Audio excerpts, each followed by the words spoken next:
Hi guys, so another defeat, and I guess not many of us were giving ourselves much of a chance. I think we all kind of expected the worst. And just some stats for you guys. That's our third consecutive defeat on the spin. That's no wins in 5 now in the league. The last time that happened was 2012, over 10 years ago. We're now, because Arsenal are winning away at Wolves, 16 points behind Arsenal with only 14 games played. If you work that one out, guys, 14 games is a maximum of 42 points, and we're 16 points behind them. Currently 8th position in the league. That's 8 points off the top 4 right now. And we've got no wins out of the 7 teams above us. So out of the top 7, we haven't managed to get any wins against those clubs. And you have to also take into consideration that we're yet to still play Liverpool twice and Manchester City, who arguably were the best 2 sides in the Premier League for the past few seasons. Goal difference of 0, and there's currently 3 clubs behind us right now, only 2 points behind. You know, it's just absolutely devastating. We are right now totally in the mud, and listen, you know how I feel about all of this, guys. And the likes of Rory Jennings, I see, is now calling us a club in crisis. But it's not crisis, Rory. You need to have taken into consideration things that happened to us years ago, where we nearly ended up in the 3rd division if it wasn't for Clive Walker. And, you know, when our club was nearly going out of business as a result of our ground under the ownership of Marla Estates and the whole Save the Bridge campaign. Look, this is what happens when you have a takeover of the sorts that we've had. You have billionaires, and with billionaires it's all about arrogance, wanting to do it their own way. And of course that's what they've done. You know, they haven't kind of settled the ship, left the people in place in order to kind of do it over a slow process. I mean, 25 trophies, 25 years, I would suggest that we were doing something right. And they could have added little bits and pieces to it, but they didn't. They went and swept it all aside, cleared the decks, out they all went. And along with that, of course, was Thomas Tuchel. Absolutely ridiculous decision. And I've said it before, I think this is the worst Chelsea side. The worst Chelsea side for 20 years, 25 years. It really is. And that just goes to prove and show what an absolute incredible manager Thomas Tuchel was. He won us 3 trophies. World Club, Super Cup, and of course the Champions League, and he got us to 3 other finals. You know, listen, from what I'm seeing right now online with our supporter base, I think the main consensus is that we made a fatal error, a judgment, by getting rid of Thomas Tuchel.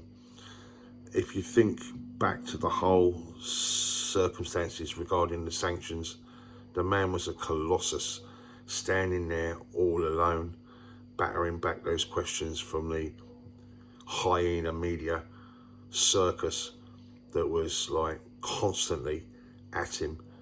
You remember those comments? If need be, I'll drive the bus, I'll drive whatever, we'll get there.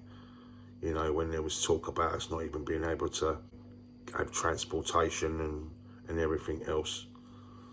I mean, they've done a right old fucking number on us, haven't they? You know, this government. And I'm starting to wonder, I really am now. I don't think our players are particularly bad. I just think there's a lack of belief. And I've always said this, that belief is everything, yeah? The mindset, how you think. And I think the culture of Chelsea under Roman, he was very much a mysterious individual. He wasn't in your face like Boehly. This is a complete contrast of ownerships, yeah, and styles. And Abramovich was a man of no words, not few words, but no words. But there was an expectation. Have a listen to Emma Hayes, and she talks about Chelsea, and she talks about the culture from within, you know, and the expectation. It's assumptive winning, assumptive thought process about winning, yeah. Coming second, it's just not an option. And, you know, you live and die by the sword, you know, by your sword. It's all about that culture, that philosophy. That's what I'm saying. 25 trophies won in 25 years. If you calculated how many finals we've reached in that period of time too, you can see the levels of success that we had as a football club. Okay, so Roman is no longer our owner, and we have new owners, Clear Lake Capital, Todd, Boehly, etc. But the whole Thomas Tuchel thing is ridiculous. I mean, there was a man that absolutely loved our football club, yeah. He had a bit about him, and we should have been building around him and backing him with regards to the players that just didn't want to play for him.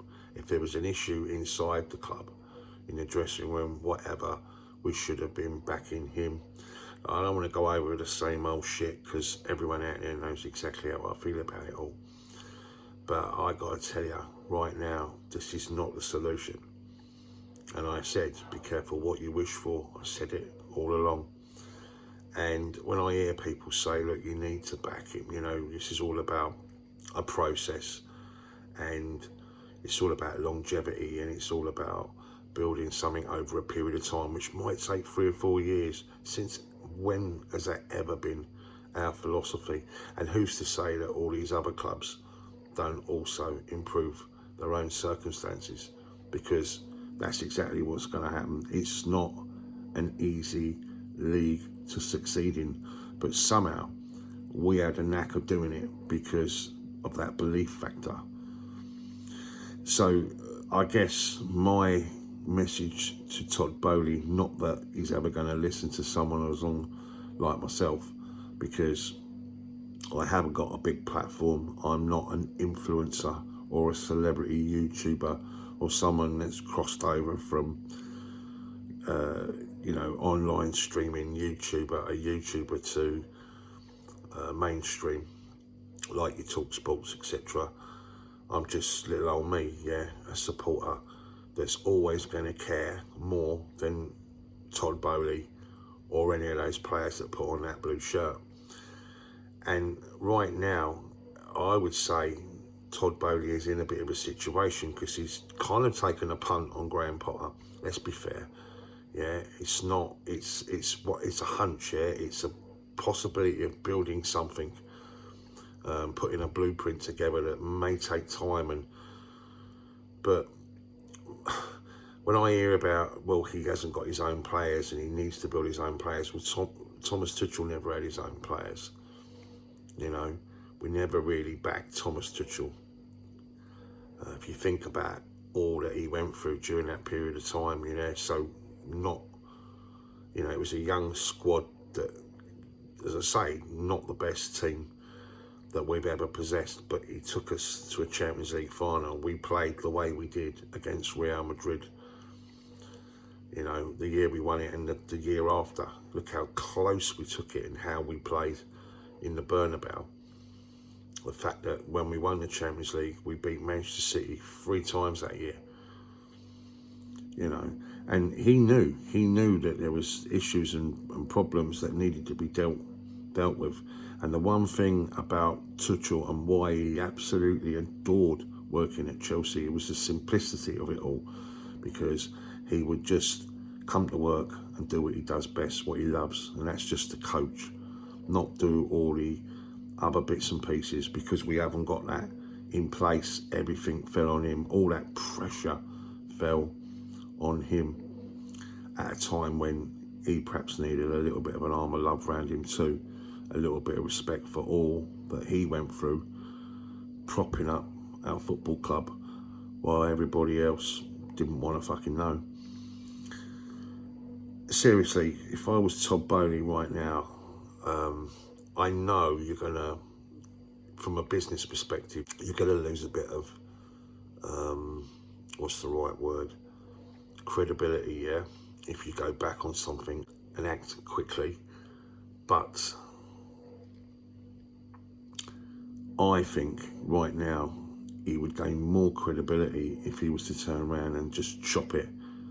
Expensive mistake as it is, chop it and say, look, do you know what, I made a mistake, I absolutely made a mistake, and pick up the phone, eat a bit of humble pie for the best of Chelsea Football Club to restore the faith in the supporters, because the supporters would back Boehly.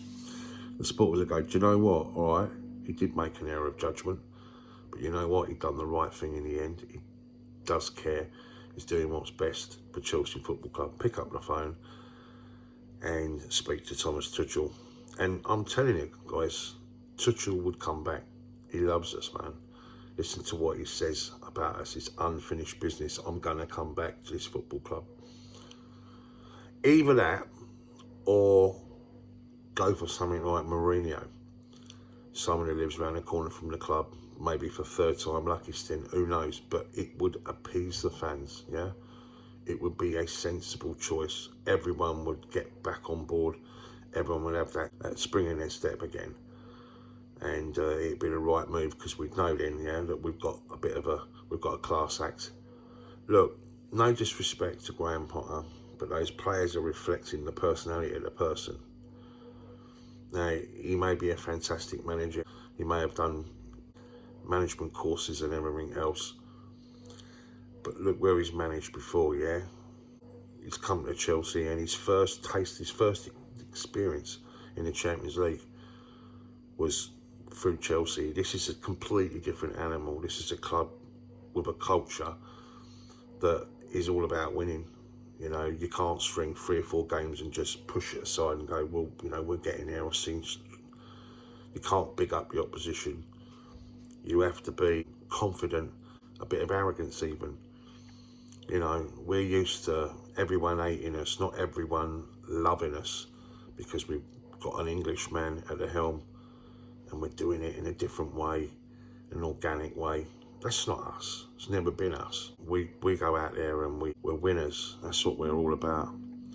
Honestly, guys, I've got to tell you, right, I'm someone that supported Chelsea and been going to Chelsea since 1977, but properly since 1981, home and away. And I can honestly turn around and say to you that this is the worst I've ever felt, because of I feel worse because of the decision that was made by Boehly, because I know it was wrong. And I keep getting told, look, you know, support him, get behind him, you know. Of course, listen, it's all about Chelsea, it's all about supporting Graham Potter. I get all of that, yeah. But this is, I think we're at the crossroads right now where those players are not responding to him. If there was a problem, it hasn't gone away. And what we should have done is supported Tuchel at that time, and anyone that didn't want to play for the badge, or anyone that didn't want to play for Thomas Tuchel, our owners should have backed him, and that includes the American Christian Pulisic, if he was one of those individuals. But it's terrible. It's another defeat, and we have a World Cup now where we've got to return to it now. The day after Boxing Day at home to Bournemouth. But the stats don't lie, guys, yeah. And as I say, I can't remember times like this except for the really distraught times. But it's a different level because we're a different animal, we're a different football club than what we were in. So you kind of half expected it. Yes, we had success, and then we had failures and distraughtness, but this is a completely different animal. We're a different club, we're an elite football club, we're one of the world's biggest football clubs, you know, so things are different, we are different. Although things were bad right then, you can always look back at those moments. We're not the same football club as we were back then, and so in order to sustain where we're at, who we are, you need an elite football manager in charge of that football club, and I don't think it's Graham Potter. Sorry, I know I'm going to piss people off by saying that, but it's not like I'm reacting to a bad performance today or a bad performance at Brighton or a bad performance. I said that when we were winning games under him in the start. I can't remember a really good performance, let's put it that way. And I know people will point fingers at Champions League and say, well, we've done all right in that. Yes, we did, but we haven't exactly played anyone. I don't think any of those teams in that group, in that Champions League group, will be in the top 5 or 6 in the Premier League. Do you? I don't think it's the same level, guys. So, Todd Boehly, message to you, as I say, not that it's going to register anything because I'm just little old me, but I am a supporter. I'm not a media outlet. I'm not, sort of funded in any way, shape or form, just, as I say, just a supporter. I honestly think right now, the only thing I think that would repair this situation and make everyone have a completely different psychological feel to it or look to it all would be if something drastic was done. Now, again, it might look completely and utterly ridiculous on his part, because it just doesn't look very professional at all. And of course, he's going to get slated, it's terrible business and all that, decision made and all that, and of course the media will be crying like anything. What a terrible way to, I feel sorry for Graham Potter. I mean, you hear it all the time now, yeah? The reality is that sometimes you have to do things for the good and for the benefit of the bigger picture. And I honestly think a little bit of humble pie, a little bit of remorsefulness, ring up TT, he'll be back. I'm telling you, he wouldn't think twice about it. He really wouldn't. And if that's not possible, then bring in something that's going to appease the fans. And I think Jose would take it back again. Yeah, the football wouldn't be fantastic, but we'd have a class manager, an iconic manager at the helm. And that is what we are all about. Much love, guys, and as always, up the Chelsea.